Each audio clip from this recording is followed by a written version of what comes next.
Tonight's episode, The Endangered Species.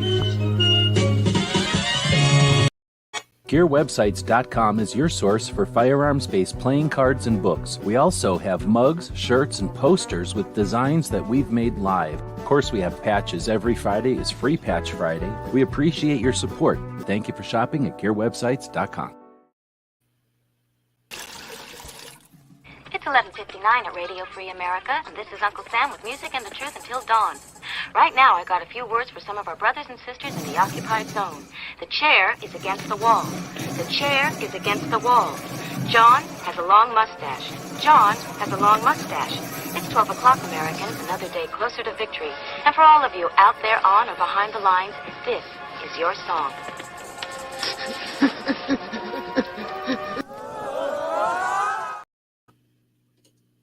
And welcome everybody to our daily gun show. Come to you live every weeknight at midnight Eastern, and we talk about guns for like an hour or so.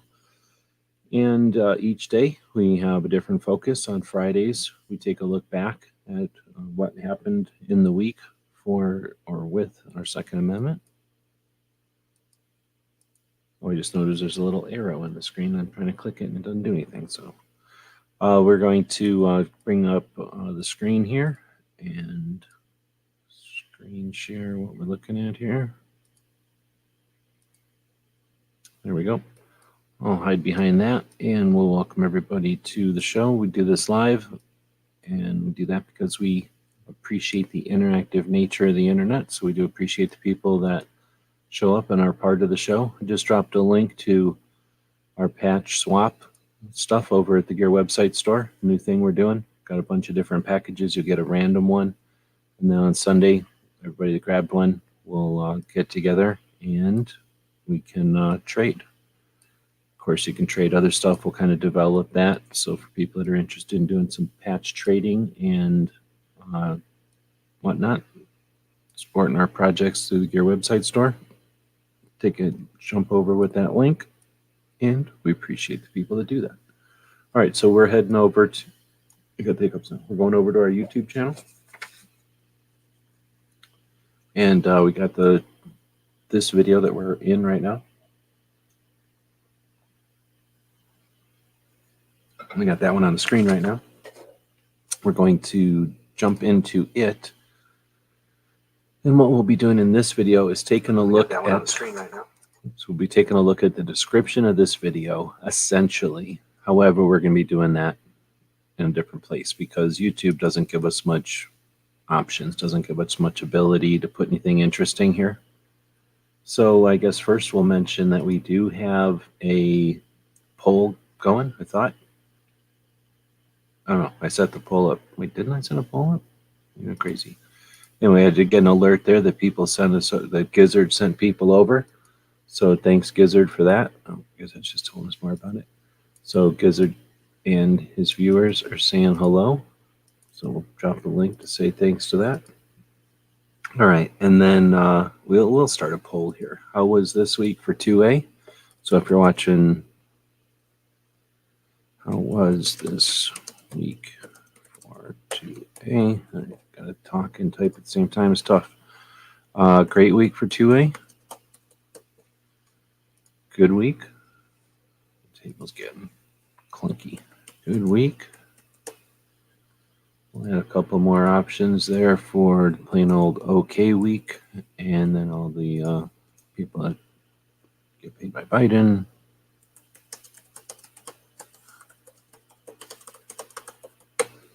There you go. So then you can answer the question there if you want. It'll be free tonight. So if you want, let us know how you think this week was for Second Amendment. All right, so we're going to dig into the description of this video, which is going to talk about the stuff, our lists, the stuff we're going to talk about. But let's go to the newsletter. No, not the newsletter. Let's go to Substack and look at it there. It'll be more interesting. You know what? I don't know if I put it over on the blog today. I might have missed putting it on the blog today. Now that I'm thinking about it, I was like, oh, I'm just going to use Substack. So I do post the same information on a couple of different places each week. The goal is to look back at the week and to give people an efficient summary of the week. but also to archive the week so that if you needed to research it for some reason or look back for some reason, it's something that's going on, that we're creating something that's useful for that. So we do that on as many platforms as possible so that it can be found and archived on multiple places.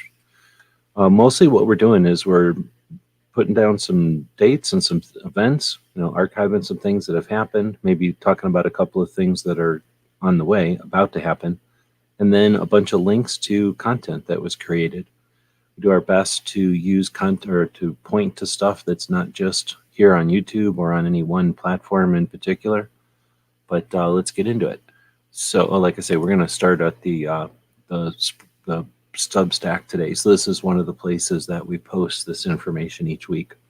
We also post some other things, some different blog posts effectively over here at Substack. If you want to join, it's just a way to get a combination of written information and links, either by going to the site and reading it there from the website and subscribing to it if you want, or getting it in your email. It'll effectively turn it into a newsletter. Whenever we publish, you can get it as an email or the website.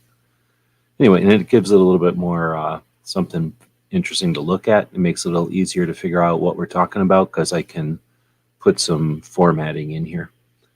All right, so let's dig in. This is the video that we're watching. I've changed the format of the thumbnails to offer kind of a thumbnail of what was going on that week. Looking forward to some feedback on that.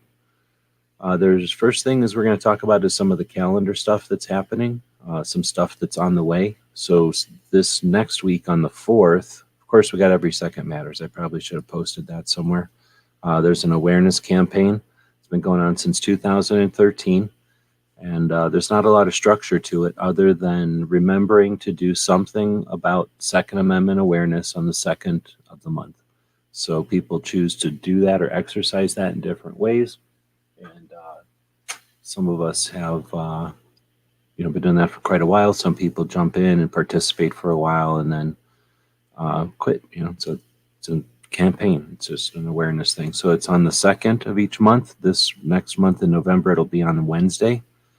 Then we've got on the 4th, which is next Friday, a 24-hour live marathon. So 24 different channels, I think is how it works out, got together for the focus on knife rights, or to support knife rights, the rights of knife owners, I guess. And starting on 6 p.m. on the 4th until 6 p.m. on the 5th, they'll be live. I imagine talking about knives. And it's an interesting way to do it because they're going live for 24 hours, but on 24 different channels. So everybody only goes live for an hour. The trick is to organize it. Anyway, I thought that was kind of interesting. I think that post came up over on Instagram, but I wanted to be sure to let people know about that it's happening.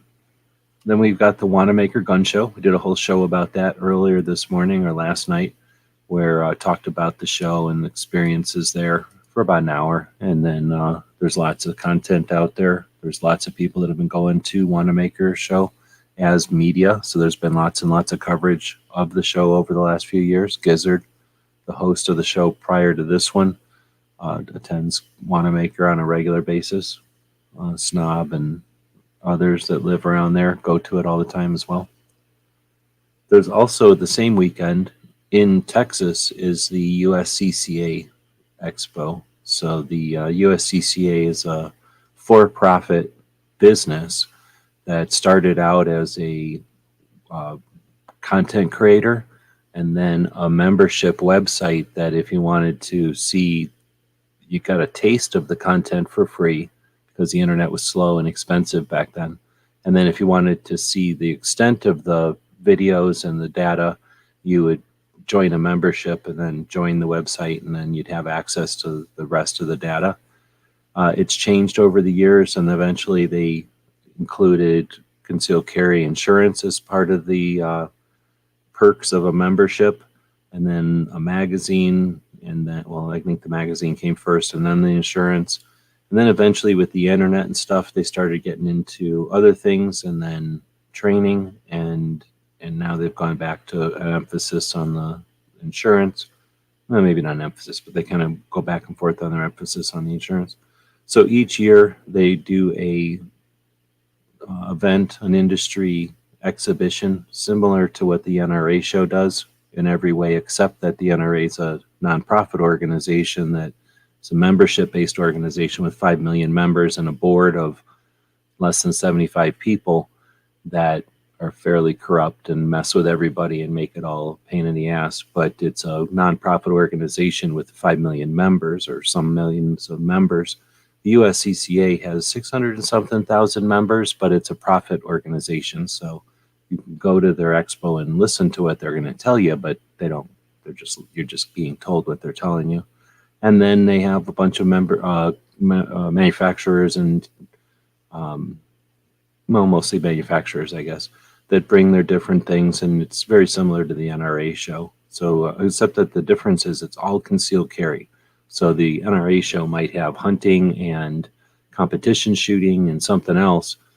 From what I understand, the USCCA is a much smaller show, and it's all focused on concealed carry. So I guess that's a big difference. I've never been to it. Then we've got our firearms calendar, guncalendars.com, link to that. And then the things that happened this last week are the North American Sporting Goods Wholesaler Show, a little version of SHOT Show, happened for 3 days this week.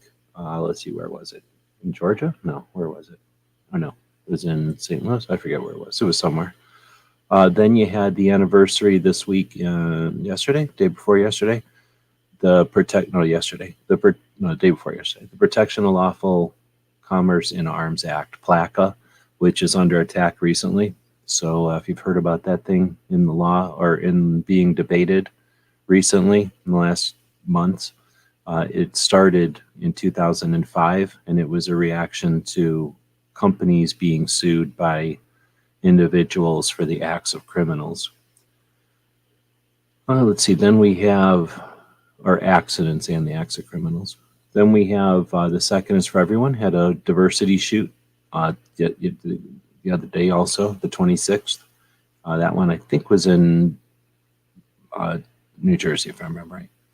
This week, today, we have the anniversary of a couple of people being born back in the olden days. We had Remington was born in 1793, and Smith from Smith & Wesson was born in 1808.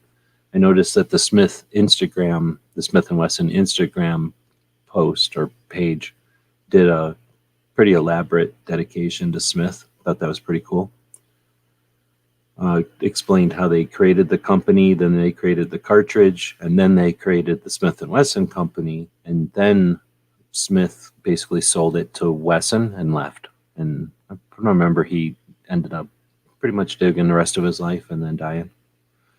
Let's see, then we've got November 1st. Coming up on November 1st will be Don Cates, the anniversary of his passing. So there's a lot of stuff that is a result of his influence back in the day, back in the 90s. And the 1st is also the anniversary of Oklahoma getting hunting with the suppressor decriminalized, or no longer criminalizing hunting with a suppressor. That happened in 2016. I'm pretty sure there's still deer in that state. So the fear that poachers would run wild because suppressors are decriminalized probably isn't the case. Back in 1962, on November 2nd, was the Cuban Missile Crisis. Back in 1734, Daniel Boone was born. So his birthday will be coming up next week. Annie Oakley's anniversary of her passing will be coming up next week on the 3rd. Bill Wilson from Wilson Combats, his birthday's coming up on the 4th. And then I think the last thing in this list is a thing that came up is going to be next Sunday, or next Saturday, or the 6th, which is the anniversary of Robby's Law. A lot of people probably have not heard about that, but that was, after a lot of effort, the adoption of military protocol that allowed for adoption of military and law enforcement dogs and horses to be transferred and adopted to civilians. So until 2000, it had happened occasionally, but not officially. You couldn't depend on it, and often it was very frustrating and sometimes horrible. So a thing called Robby's Law was started in 2000, and that's coming up next week.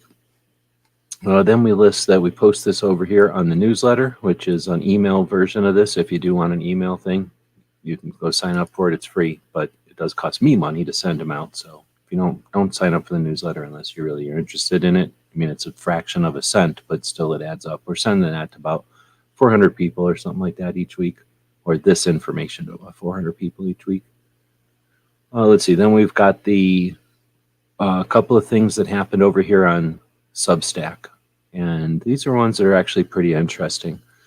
They're both from Open Source Defense, and I believe this is somebody, if I remember right, somebody who worked at Facebook or something, and then left, became a gun guy, or became a gun guy and left. I don't know what order.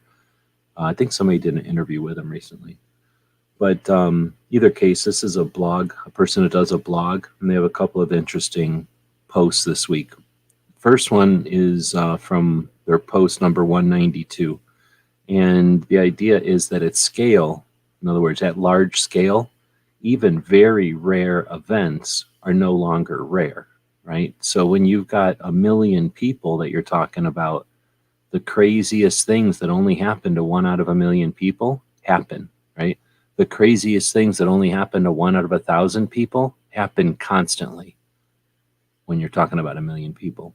So understanding that, and that rang true to me because I've got that experience from working on computer stuff and just understanding that when you do things at large numbers, the annoying things, which normally you don't even think about, get multiplied times 10 and take up all your time. And the worst characteristics, the worst issues, you have to be dealt with constantly. And that means you sometimes have to have like whole crews, whole departments of people whose whole entire job is just to deal with the worst of stuff. And that does happen all the time. Anyway, so when people don't think about that, if you're not involved in any of that, you might not think about it. So I thought that was a great thing to bring up. Now let's apply that to the tens of millions of new gun owners that are coming up. We've got a lot of new people. This person says tens of millions, but let's just say potentially millions of new gun owners. We don't know how many there are. But think about that. Like there's a lot of new people. Just the law of averages. Some of them are going to be better and some of them are going to be worse. Most of them are going to be in the middle. So we have to expect that there's some stuff that's going to come up with that scale, and to be ready for it, and ideally be prepared and do whatever we can to prevent it, but then be prepared for the potential inevitability. That being said, let's take a second to talk about these millions of new gun owners. How often do you hear people who lean into this new gun owners, millions of new gun owners? So someone got a gun from their grandpa. Someone got grandma's gun. They own a gun. They just haven't bid on a 4473 before. They own the piece of property. They may be proficient in it. They just hadn't gone to a gun shop and purchased one through the 4473. So until you can show me how that's not the case, or that those are an insignificant number of people, then I think that's a number of people. And how do we know that these 10 million FFLs, or 10 million 4473s, have anything to do with new gun owners? Then let's go to, you just had a couple of years of stress. And people didn't know what was up. Sure, some people were buying stockpiles, and some people were prepping, and some people were preparing for the worst with their purchases. But there was also a lot of people who said, I'm stuck at home and I've always wanted to fix up that elk hunting rifle, so I'm going to buy one. Or I've always wanted to make that custom 1022, I'm going to do it. Or I've always wanted to play with that 1911 project, and now I'm going to finish it. We know who we're talking about there.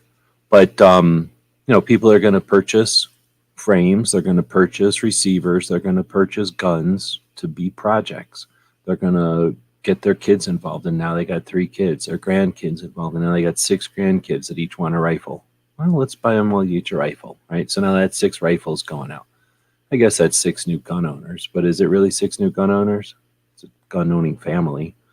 It's not like new people bought guns. It's just inevitably the grandkids of a gun owner got guns. So I just want to put that out there. I'm not trying to crap on anybody's optimism, but let's be realistic. I don't think we're going to see droves of new Second Amendment activists and wealthy capitalists purchasing guns and guns and guns. Some of them will. It'll be enough to bother people with primers and ammo and the models they want.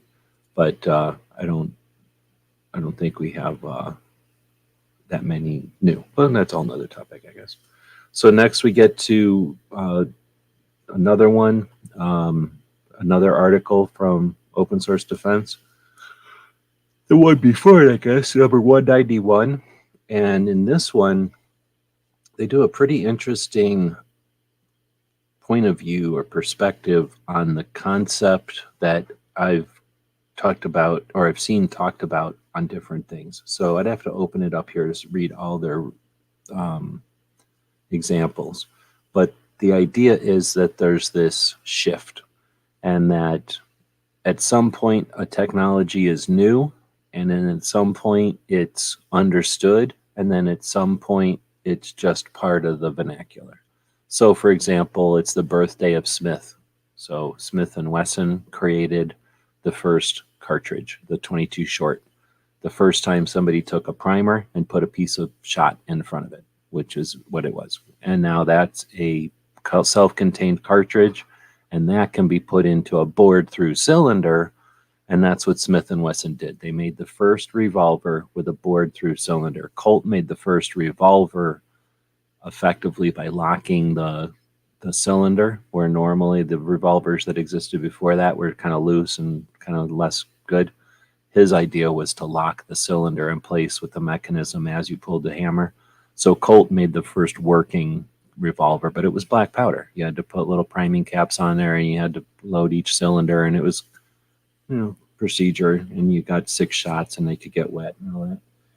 But when Smith & Wesson invented the cartridge, then that means they could get what's-his-face's patent for the bored-through cylinder, which didn't need to exist with Colt's gun, but White, somebody decided that you should bore the cylinder through for some reason, and that patent existed. Smith & Wesson needed that patent. That's a whole nother story.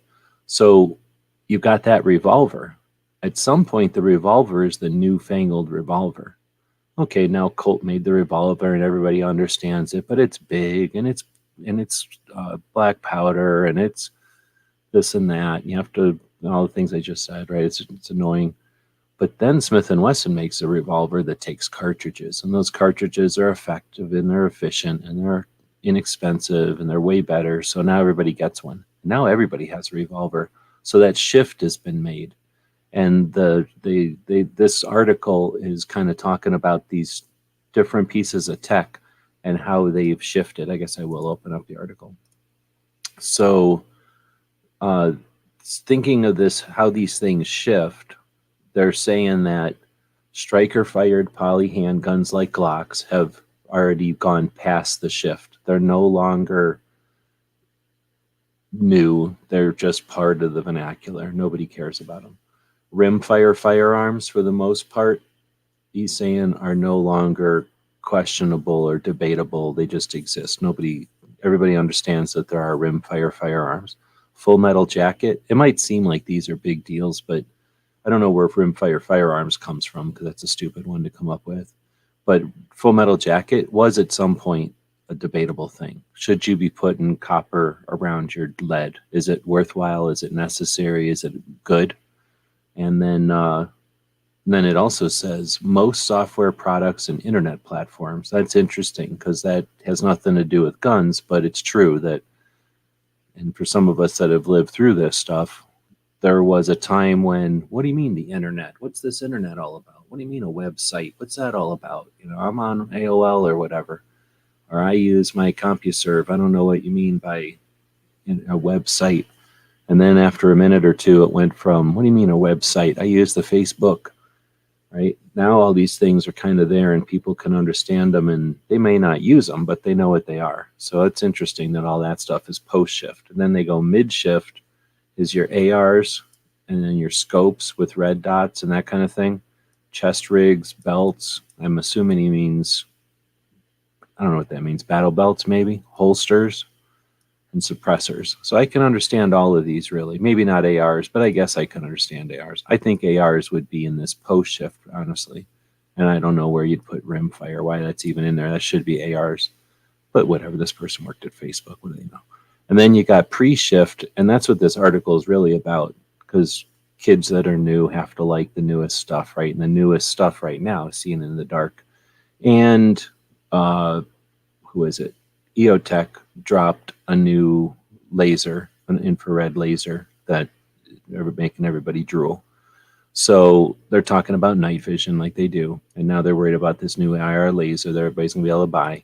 And how much is it going to cost? $3,500 or $2,500, right? But then they're saying radios and comms, body armor, these IR devices, and then night vision. It's interesting. So I get this concept, I get this, and it could be a whole other conversation. So there are some interesting things happening this week, although it has nothing to do with anything important. It is something that's, I guess, an interesting conversation to have. That would be more interesting than grip angles or red dots, although it is kind of like red dots. Huh? Getting into some YouTube stuff. Each week, Brooke Cheney does a focus on suicide prevention and awareness, mental health awareness, and it's a short show typically to offer some insight and some perspective and to be consistent. And that way she can cover things in depth. And whenever you do a show with it on a regular basis, when something comes up that needs to be addressed, it doesn't look like you're just reacting to it, because you've created an environment for that topic so you can actually address it calmly and rationally. And that's something that a lot of people don't appreciate. A lot of people take it for granted, but it's amazing effort, amazing results. So I like to put it at the top of my list each week. Guns and Barbecue is starting a campaign for, I think it's doing something about veteran awareness on the 22nd of each month, I think. I have to go back and watch this one again to understand the whole thing about it, because I didn't get it from watching everybody's doing stuff on the 22nd. But this has also been a tough week for me, so I haven't been able to watch everything that was going on. But I thought that was a cool project, and let people know that that's something else. If you're interested in being part of a project, that might be one you could look into. We've got Professor Yamane doing an ongoing series. Right now he's on part 2 of, I think, 5 in a short series on his light overheat project. And he's discussing the anti-gun people's opinions and attitudes and justifications. I don't know what to call it, like their positions, period, like their positions on why guns are so bad. So he's done 4 of these short videos on the different reasons why people hate guns, I guess. So this last one was guns adding risk and negative outcomes, or adding risk and negative, adding risk, guns add the risk of negative outcomes, I think is the way to say it. And then because these first 3 things, the next one will be the conclusions that they draw. Because guns aren't needed and because they add risk, therefore they shouldn't be used, and it's irrational. These will be next week's. Let's see, then this week I was on Rant and Raves. Roll Call, I guess, is quitting doing it. So he said he was going to quit at episode 200, and he said, would I be on? I said, sure, I'll be on 187. And so yeah, he had me on for episode 187. Kind of snuck up on me for some reason. I thought it was next week, so I missed the first couple of minutes. But anyway, ended up hanging out with him and Night Strike for a bit before they ended the show. Hopefully they'll continue to do something else. Let's see, then we've got Guns for Everyone. Did a couple of interesting things this week. The first one was, I guess, film. It was filmed. They were somewhere in Colorado. They just went into a couple of different shooting ranges, had, I think, 7 different pieces of paper, like 8.5 by 11 pieces of paper. And there was a bunch of different targets on each one. And each one had a different challenge, drill basically, or a target, kind of a challenging target.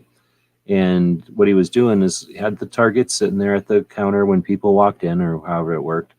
And he would ask them, you could take 5 of these and you'll get $20 if you meet the challenge on each target. The thing is, you have to meet each one. So you can't, if you hit the first one, then you can go to the second one. But if you miss the second one, you're out. Can't go to the third one. So if you hit one and win, you hit the second one, win, hit the third one, win, hit the fourth one, win, and hit the fifth one, that's all 5, and that's $20 each, and then he would give you $100.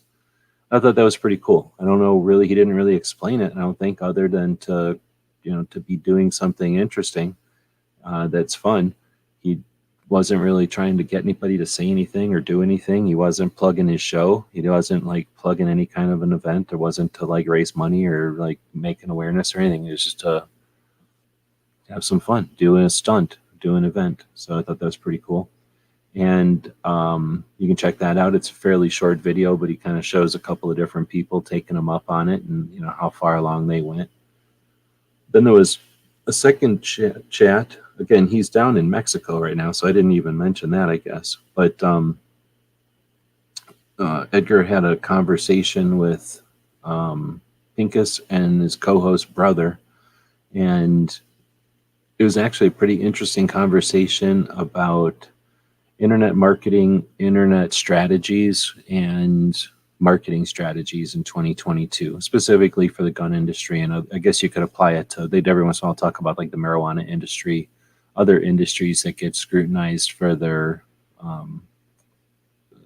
restricted nature, or they're like, being blacklisted or banned or being verboten topics and stuff, and how you can do business when it's difficult to do business, I guess.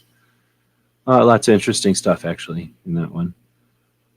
Another interesting chat this week, actually it's from a month ago, but it was an interesting chat that I found this week. It's from Rogue Banshee talking with Mike from Dead Air. And I knew Mike when he worked at Silencer Co. And then at some point I knew he left and went to Dead Air. I didn't know he got fired. So they didn't get into too much into the details, but they did talk about some things that I wasn't aware of.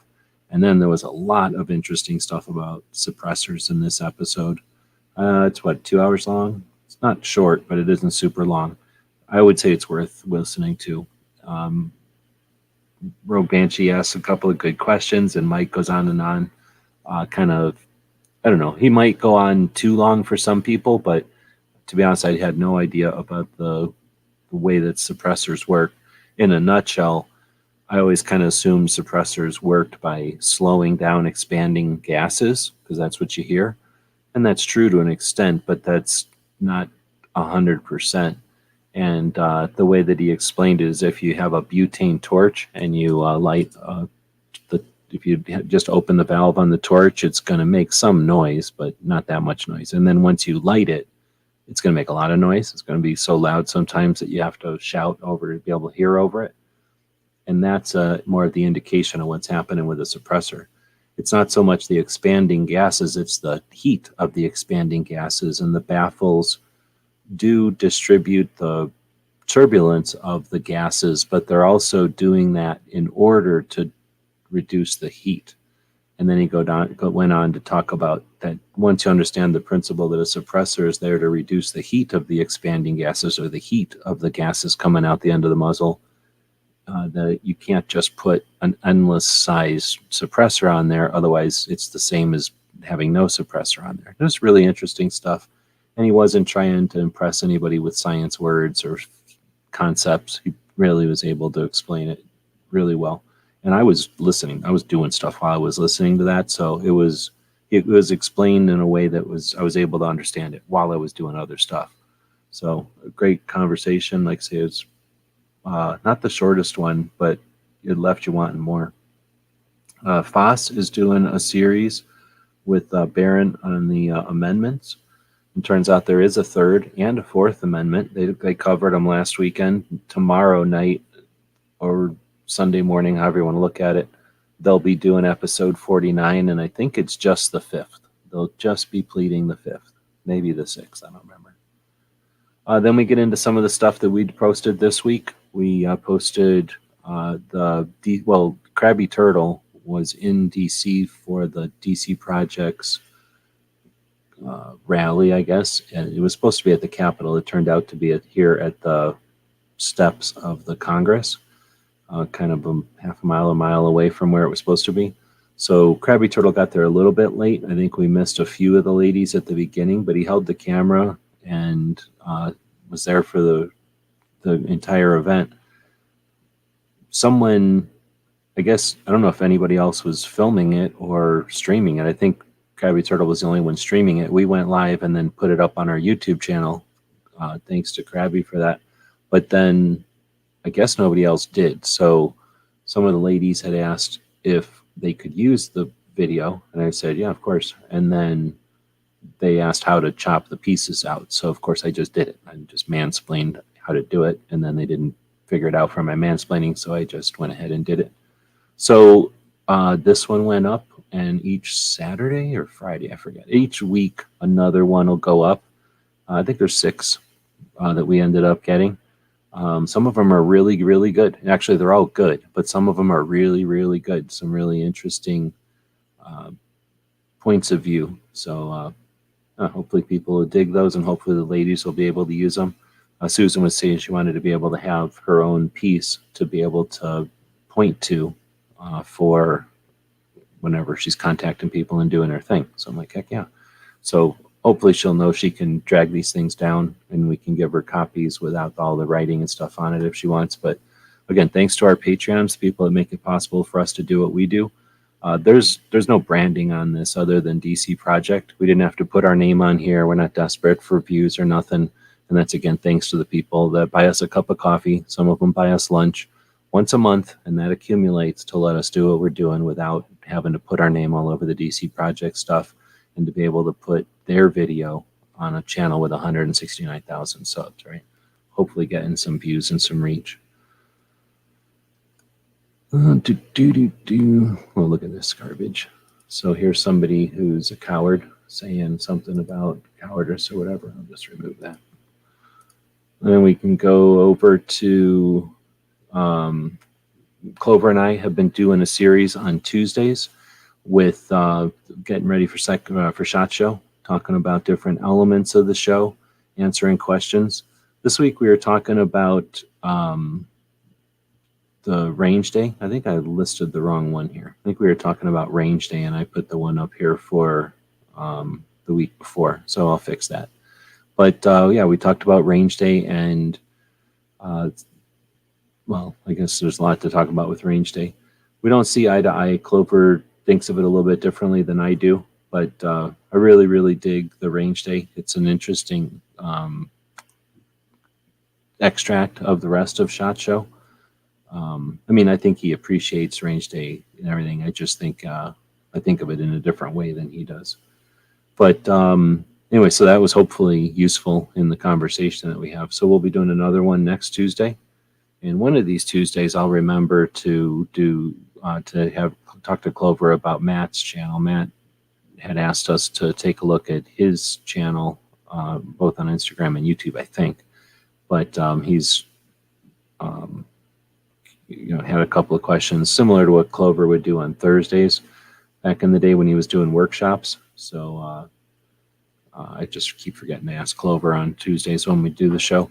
We're attempting to do this SHOT Show conversation in an hour, and it's difficult for me to do a show in just an hour. It's when I've got conversation and stuff to talk about, because that's what it's all about, having a conversation and talking.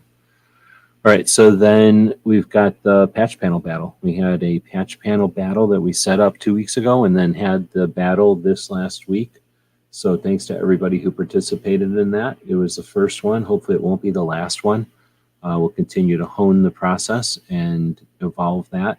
One of the ways we evolved it, I kind of mentioned earlier, is to create these patch random packs, patch trade packs. So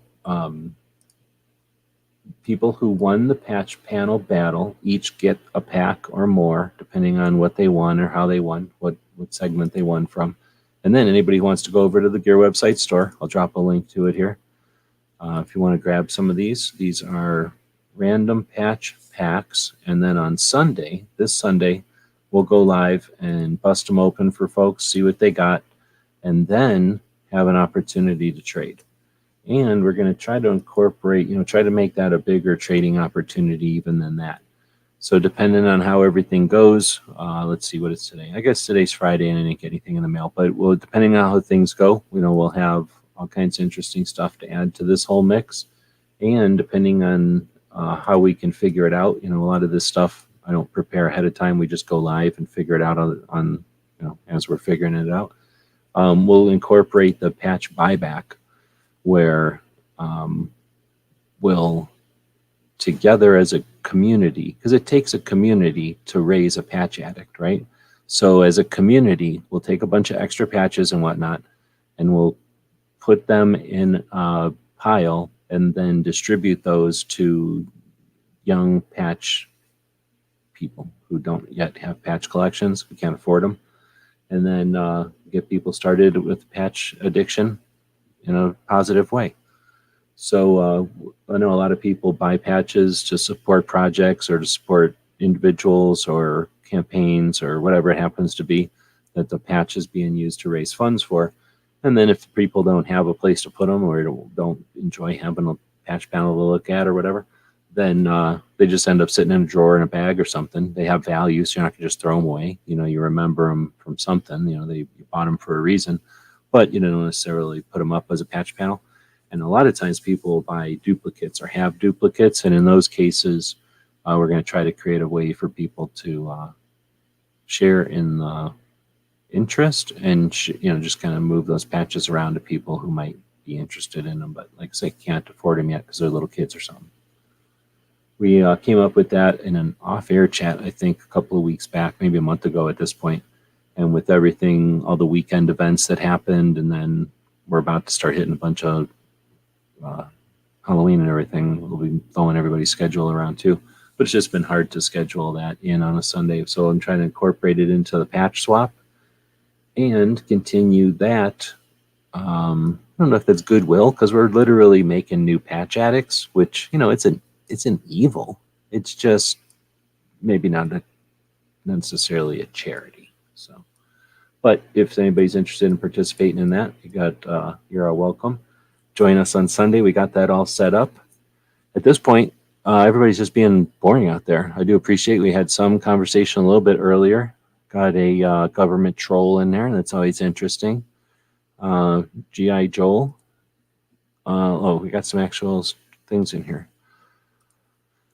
Got any website suggestions for some sweet triangle folder furniture for my Yugo? So, Yugo triangle folder, is that even a thing? So, from what I understand, from my understanding, Yugos, what do they have for side folders? A Yugo folding stock. Do they even have a folding stock? I'm trying to think of what a Yugo folding stock is, but I didn't think they were triangles. I'm going to go look what a Yugo folding stock looks like.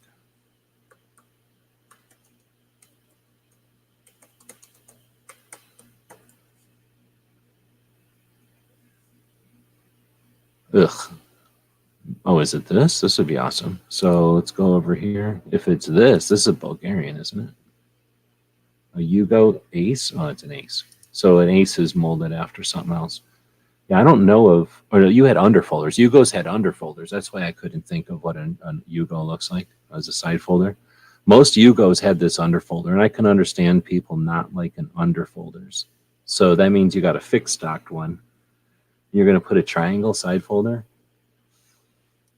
So my problem is, well, a couple of things. One is I like them to look right and not look goofy. This thing looks goofy as hell with this extra weird thing coming out the back of a trunnion. So this one here, somebody took a regular trunnion and then added stuff to the back of it with the hinge and everything. Yeah, I mean, you're allowed to do that. It's legal and everything, but it looks goofy. It looks like you're wearing diapers or something. I don't like it. So I couldn't deal with that. So that means you'd have to rip out your trunnion and put a real folding trunnion on there. You see, this is the same thing. This is some kind of like, oh, let's just add a bunch of length. Here's the problem. Everybody likes their stupid AKs to be long for some reason. So I bet you people don't even care that they're adding extra dimension back there for one of these kind of stocks. ugh, that's a Magpul stock. I never even looked at one. So they're doing the same thing. They're putting all this extra dimension, some length to your receiver by putting the folding part behind the receiver.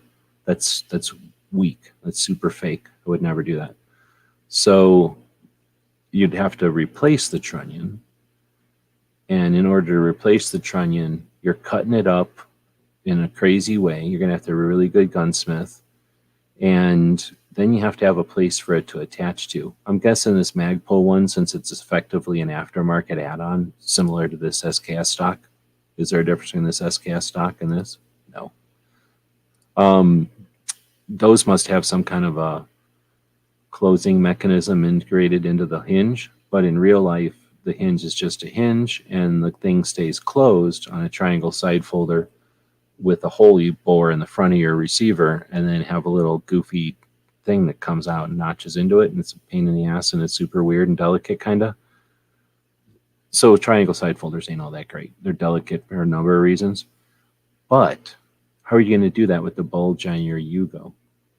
So I see a triangle side folder on a Yugo as trying to put one of these things on an SKS. That's how I see it, at least. So some people will give you an answer you want to hear. I'm not going to give you that weak-ass answer. The way to put a triangle side folder on an AK is to start chopping up the thing. So let's get rid of Yugo in here and just say triangle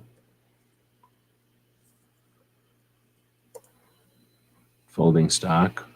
And what you'll end up with is the real ones. And you'll notice the real ones have a little button in them, because that fits in there, and you have to cut a thing for this. You have to cut a slice on the other side for it to fold into. And then all this little gizmo they're putting down here is the little thingy that clips on the side that nobody wants to put in, because that's why they made these aftermarket garbage ones, so that you wouldn't have to put that thing in. So that's a pain in the ass. They're not even going to show you it from the other side because it's such a pain in the ass. Here it is from the other side. So you have to put this little notch in there. And since it would be under your trunnion, it's probably not possible. So I'm not a big fan. I don't think it would look right. It would look like some kind of two-back looking thing. And I think it's too fragile for a Yugo. The whole reason you get a Yugo is to be stronger than a regular AK. So that's like buying the most strong AK and putting it on delicate ice skates and weak ankles. Like it's now your stock is fragile. So sorry, I can't give you an answer that you might want to hear, but I don't get paid by nobody who's selling you a stock, and I'd rather your AK be good and strong. I have 2 videos filmed today, one to be released the morning, needs to be edited. Right on. They've been trying to do videos too. I think I got 7 or something done, but my videos are garbage, so it's not like I'm doing good. I'm just doing quantity. 10 watching and 4 thumbs. Oh, I ain't too worried about that. People that thumb, people that are not thumbing are basically government agents. Like this one guy right here. Or lady, sorry. There's lady government agents too, trying to manipulate people and start shit. Let's see. It's a FASTA, no side folder. If I was going to do it myself, I'd go for an underfolder. Most people don't like underfolders. Have you ever shot an underfolder? I mean, I don't like underfolders. I own a couple of I guess I own a underfolder now. I've owned underfolders. I won't do it except for I have to. I don't want them. I don't. I mean, I do like that way that they disappear under the gun, but I don't love them. They're not good for too much, and they get stuck on things. There's a reason they don't really make too many underfolders, and why everyone went to other things besides underfolders. My favorite's the triangle, but it's super fragile. It's not really all that good. The best is the solid plastic side folder. Patriot saying, if I was you, I wouldn't start from here. I'd just buy another one. That's a good point. Good point. Buy a Bulgarian kit and make a triangle side folder on one it's made for. I understand, totally not worth it. Thanks. Well, I'm sure that you could get one of them Magpul things. The worst that happens is you don't like it and you move it along, because it's not going to affect your gun. It's not going to hurt your gun. But here's what a real one looks like. That's what the that's what the trunnion would look like. And it's going to have a different rivet pattern. So it's going to mean some significant good work to the back of your gun. The thing itself, though, is going to almost be at the same distance as your trunnion, right? Or at the back of your receiver, I should say. And it's going to pivot out of the way, and it's only ever going to be as long as your receiver, period. Like, it's it. And it's going to be made out of these super strong parts or whatever. Anyway, so I'm sure, like I say, getting one of those Magpul ones, if you didn't mind the extra length, let's keep in mind a lot of people put a big, thick butt pad on their AK because they think it needs more length of pull for whatever reason. So if you're not too worried about it, getting one of these aftermarket, no, that's a real one. That's just the back of a receiver. But getting one of those aftermarket ones I looked at earlier, I mean, I don't know what they cost, probably $700 or something. How much are they? Let's go find out. But depending on what they cost, if it's like a reasonable amount of price, then M70 folding triangle stock, Stabasta. $200 just for the stock. This is one that looks like it went into the gun, though. Could they make worse pictures of this? What the hell? Oh, I don't know what this is doing. This is way over to the side. So this is like, oh, just leave your optics on and everything. We're just going to fold way to the side of all of that. Made from aluminum. All installation will fit. So you could buy this thing for $200. So this thing goes on the back, puts your hinge way outside on the other thing. And wow, that's huge. Well, you could probably get a mag with a coupler in there too then. So that's how it beats the part about hitting the trunnion, is it just comes way the heck out from the side before it even starts to turn. And then you also got to dig, is this polymer? Oh no, it's made from aluminum. So it's a big chunk of aluminum. That's super heavy with this crazy weird shoe pattern on the back. But I guess it's from Yugoslavia, so it must be original, or it must be legit. $200? I don't know.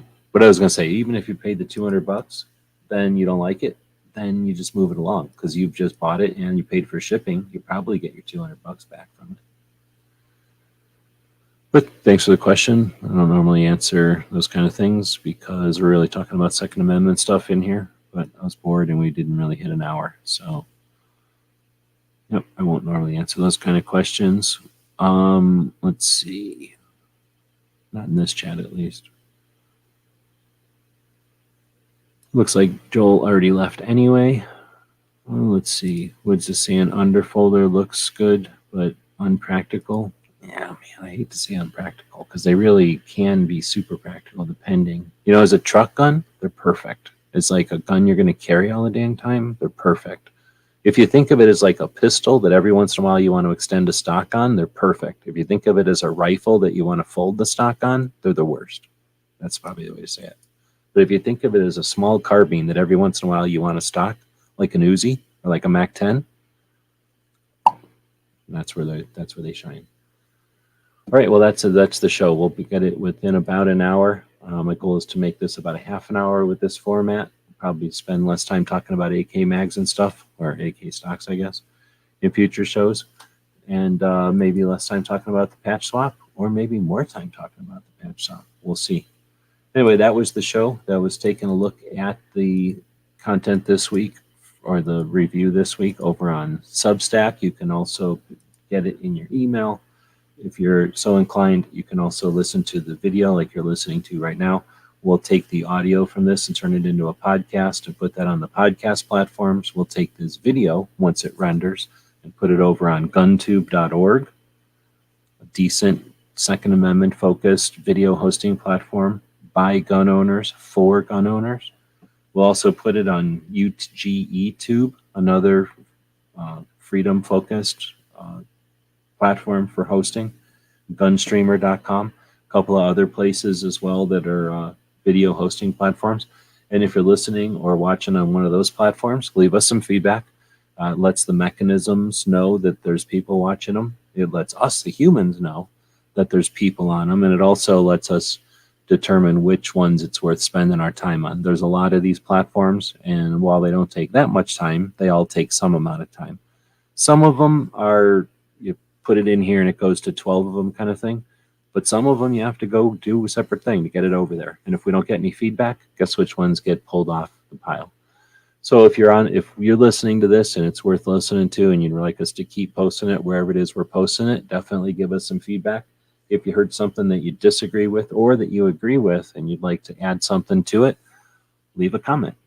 You'll notice from listening to this show that I'm all about the interactive nature of the internet. So if there were comments that brought up interesting stuff, we'd be talking about them. You could set precedent by doing that. As it is, we got lots of people that join us live, and we have a conversation and react with those. You can do the same thing in the future, into the past, or into the next future. Like if you put something as a comment to this video, it'll be the future for us right now. But then it'll happen, and in the next video, it'll have already been the past, and that means you'll be affecting the future video. So even though you're going to be talking in our past with a comment, you'll be affecting all of our futures.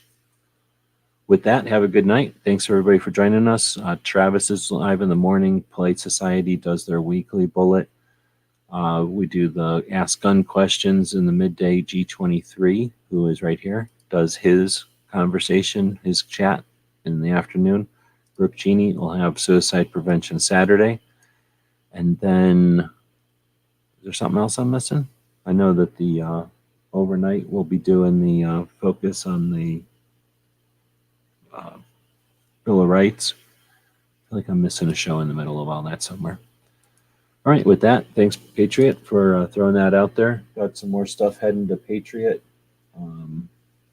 I think I already sent you a description of it. But now that I'm thinking about it, I don't know if I did or not. So let me know if you need that or not.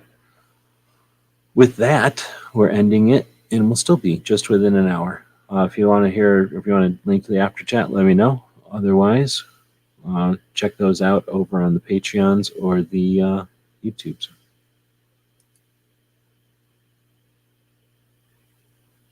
GearWebsites.com is your source for firearms-based playing cards and books. We also have mugs, shirts, and posters with designs that we've made live. Of course, we have patches. Every Friday is Free Patch Friday. We appreciate your support. Thank you for shopping at GearWebsites.com. Tonight's episode, The Ripoff.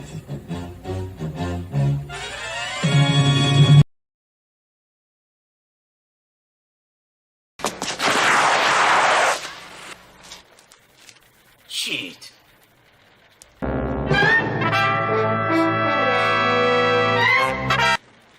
Ninja? Ninja! Ninja!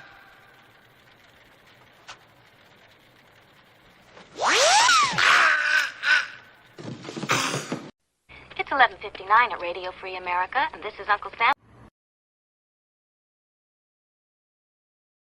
Oh, snap. I forgot to do the thank you for the super chats. So I'm going to jump over. And I guess we can also close the poll. So it looks like we got 11 votes. Most of the votes are for good week or okay week, both tied for 36%. And then great week only got 9%. So we're going to jump over to the, I guess I can end that. Click this, click that. We're going to end that and then jump into the, what do you call this thing? The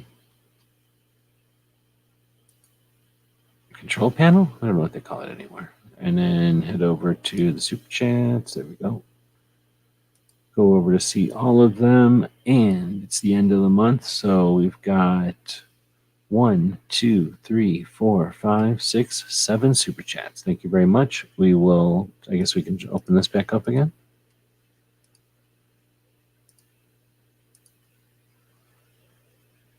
We use that super chat money to pay bills, so we do appreciate it. So once a month, or actually every Friday, we go live and do the random.org situation.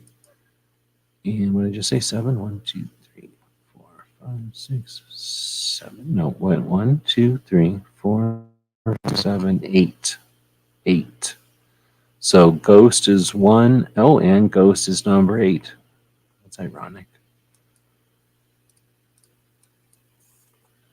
Boom. 7. He just missed it. So that makes it Chris from the 740. Thank you very much. I will write that down on here. And that'll be another of the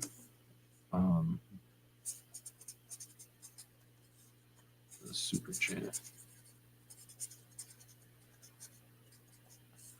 He'll get another pack of random stuff for the patch swap this weekend. So thanks for helping out with the bills. And for those folks that listened, thanks for sticking around to the very end. I almost forgot to do the thank you giveaway. The guys and gals at gunwebsites.com encourage you to take a CCW class every year, practice once a month, and carry every day. Thank you for watching Gun Websites.